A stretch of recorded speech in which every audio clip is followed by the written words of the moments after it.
Ги повикуваме сите субјекти да се однесуваат одговорно и да придонесат кон мирен демократски процес, на кој мора да му се дозволи да оди по својот тек, се вели во заедничката изјава на шефовите на делегацијата на ЕУ, амбасадата на САД, ОПСЕ и Канцеларијата за врски во Скопје по инцидентите во Македонското собрание во четвртокот. Изразуваме сериозна загриженост дека властите не успеале да го спречат тоа и не ја обезбедиле потребната безбедност на членовите на собранието и присутните новинари.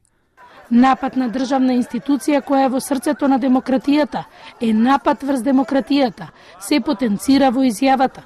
Очекуваме дека за овие кривични дела брзо ќе биде спроведена истрага, организаторите и извршителите на нападите ќе бидат изведени пред правдата и дека судовите ќе постапуваат независно. Исто така очекуваме дека државните институции брзо ќе ги извлечат неопходните заклучоци и ќе превземат соодветни мерки.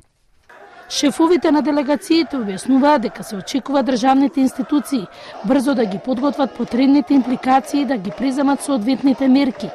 Ги повикуваме сите граѓани да се воздржат, да се избегна провокации и да останат смирени. Насилството не е патот напред за земјата и нејзиното општество, се потенцира во соопштението од страна на шефовите.